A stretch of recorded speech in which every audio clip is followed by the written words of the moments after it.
नमस्कार मित्रांनो, महाराष्ट्र शासन निर्णय या यूट्यूब चॅनलमध्ये मी निलेश सर आपले सर्वांचे पुन्हा एकदा स्वागत करतो। मित्रांनो, आजच्या या व्हिडिओमध्ये आपण महाराष्ट्र शासन इतर मागास व बहुजन कल्याण विभाग यातर्फे आलेला एक अत्यंत महत्त्वाचा GR हा ST तसेच OBC यांच्यासाठीचा एक अत्यंत महत्त्वाचा GR शासन निर्णय हा आलाय, तो आपण पाहणार आहोत। नेमकी GR शासन निर्णय हा काय तो सर्वच आपण जाणूनच घेणार आहोत। पण तत्पूर्वी जर तुम्ही चॅनलवर नवीन असाल तर नक्कीच आपल्या चॅनलला सबस्क्राइब करून घ्या, जेणेकरून नवीन व्हिडिओ तुमच्यापर्यंत पोहोचत राहतील। तर जराही वेळ घालता आपण व्हिडिओला सुरुवात करूया। संपूर्ण अपडेट काय सर्वचे सर्व आपण जाणून घेऊयात।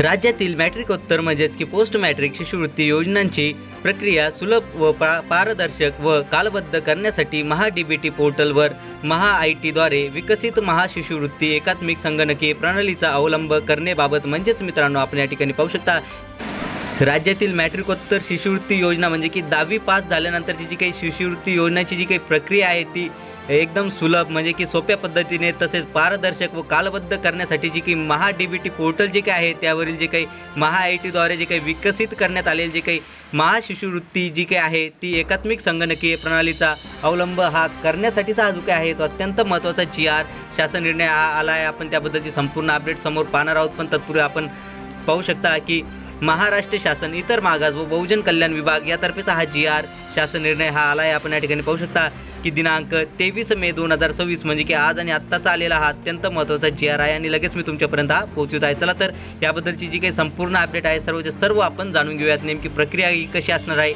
याबद्दलची संपूर्ण अपडेट आपण पाहूयात।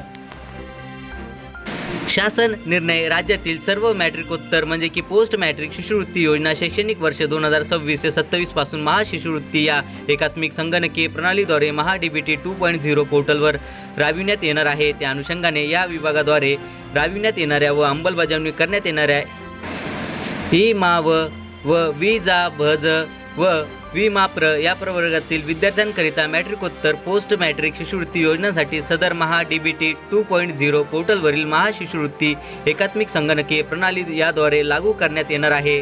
तसेच महाशिष्यवृत्ती एकात्मिक संगणकीय प्रणालीमुळे विविध विभागातील योजना एकाच डिजिटल पोर्टलवर एकत्रित उपलब्ध होऊन योजनांची अंमलबजावणी ही प्रक्रिया ही विद्यार्थ्यांसाठी सुलभ व सुसंगत होईल। महाशिष्यवृत्ती एकात्मिक संगणकीय प्रणालीमुळे विविध विभागातील योजना एकाच डिजिटल पोर्टलवर एकत्रित उपलब्ध होऊन योजनांची अंमलबजावणी प्रक्रिया विद्यार्थ्यांसाठी सुलभ व सुसंगत होईल। तसेच पोर्टलवर विद्यार्थ्यांनी अर्जामध्ये नमूद केलेल्या माहितीच्या आधारे ते ज्या योजनांसाठी संभाव्य पात्र असू शकतात अशा योजनांची माहिती पाहण्याची सुविधा त्यांना उपलब्ध करून देण्यात आली आहे, ज्यामुळे विद्यार्थ्यांना योजनांसाठी अर्ज करताना माहितीपूर्ण व पारदर्शक पद्धतीने निर्णय घेणे सुलभ होईल। त्यामुळे अपात्र अर्जांचे प्रमाण कमी होण्यास मदत होऊन संपूर्ण अंमलबजावणी प्रक्रिया अधिक कार्यक्षम, पारदर्शक व विद्यार्थी केंद्रित होईल।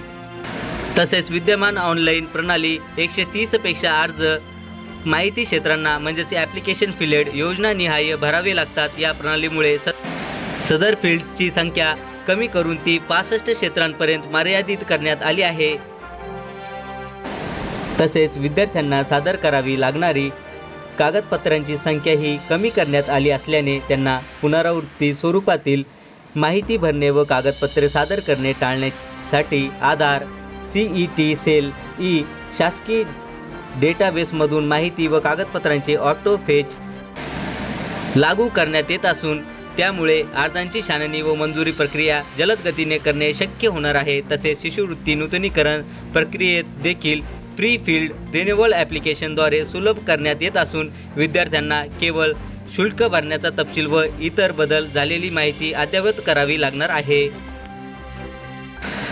उत्पन्नधारित योजनांसाठी प्रथम वर्षी सादर करण्यात आलेले उत्पन्न प्रमाणपत्र तसेच शिक्षण शुल्क, परीक्षा शुल्क या योजनांसाठी प्रथम वर्षी सादर करण्यात आलेले नॉन क्रिमिलियर प्रमाणपत्र स्वयंघोषणापत्राच्या म्हणजेच की सेल्फ डिक्लेरेशन आधारे संपूर्ण अभ्यासक्रम कालावधीसाठी वैध राहील। तसेच विद्यार्थ्यास त्यांच्या अर्जाची स्थिती म्हणजे स्टेटस वेळोवेळी ऑनलाईन पाहता येणार आहे, तसेच तपासता येणार आहे। तसेच शिष्यवृत्तीच्या रकमेची परीक्षा शुल्क, निर्वाह भत्ता वितरण विद्यार्थ्यांच्या आधार संलग्नित बँक खात्यात थेट ऑनलाईन पद्धतीने जमा करण्यात येईल। तसेच सदर शासन निर्णयाद्वारे महाशिष्यवृत्ती ही एकात्मिक संगणकीय प्रणाली महा-DBT पोर्टलवर लागू करण्यात येत असली तरीही संबंधित शिष्यवृत्ती योजनांच्या मूळ शासन निर्णयाद्वारे निर्धारित करण्यात आलेल्या अटी, शर्यती, पात्रता, निकष, आर्थिक मर्यादा, लाभांचे स्वरूप व अंमलबजावणीची मूलभूत तत्त्वे कायम या ठिकाणी राहणार आहे.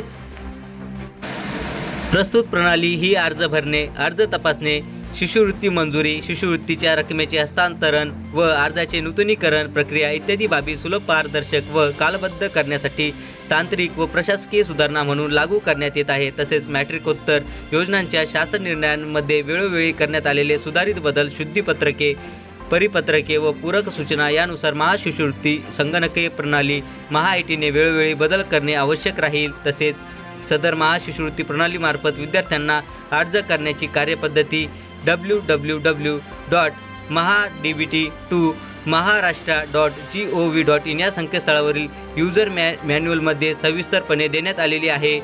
तसेच विविध योजनांचे निकष, पात्रता, शिष्यवृत्ती लाभाचा तपशील देखील याच संकेतस्थळावर उपलब्ध करण्यात आला आहे. तसेच सदर प्रणाली या विभागाच्या पुढील 11 मॅट्रिकोत्तर शिष्यवृत्ती योजनांसाठी लागू राहील.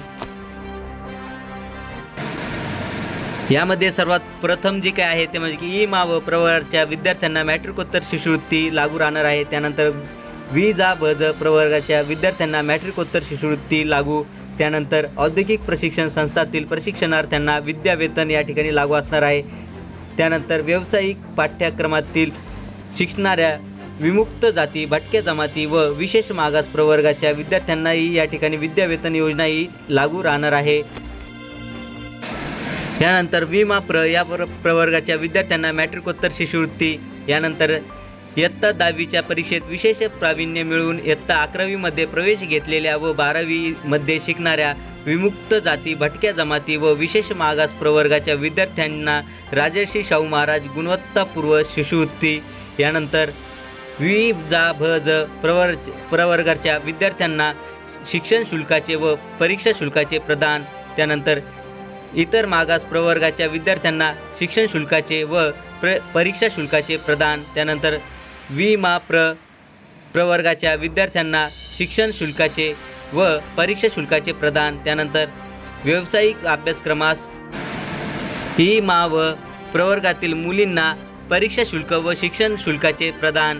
त्यानंतर व्यावसायिक अभ्यासक्रमास प्रवेश घेणाऱ्या इतर मागास प्रवर्गातील मुलींना मॅट्रिकोत्तर शिष्यवृत्त्या. या सर्व स्कीम यामध्ये शिष्यवृत्ती स्कीममध्ये या ठिकाणी येणार आहे. चला तर याबद्दलची आणखी अपडेट आपण जाणून घेऊयात.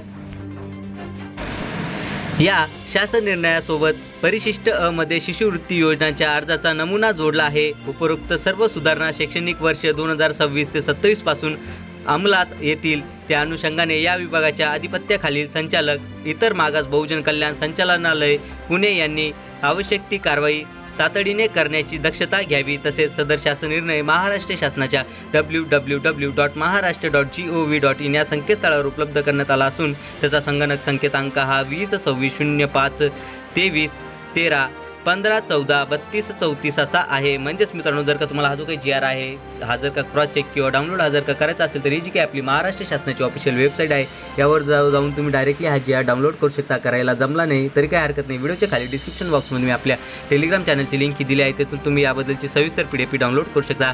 चला तर मित्रांनो, आशा करतो की तुम्हाला हा जो काही GR आहे, शासन निर्णय आहे हा सर्व समजलाच असेल आणि याबद्दलची जी काही नवीन अपडेट येत राहील ती नक्कीच मी तुमच्यापर्यंत पोहोचवत राहील. पण तत्पूर्वी जर का तुम्ही चॅनलवर नवीन असाल तर नक्कीच आपल्या चॅनलला सबस्क्राईब करून घ्या, जेणेकरून नवीन नवीन व्हिडिओ तुमच्यापर्यंत पोहोचत जातील. चला तर मित्रांनो, भेटूयात पुढच्या व्हिडिओमध्ये असाच एक नवीन अपडेटेड GR सोबत. तोपर्यंत धन्यवाद.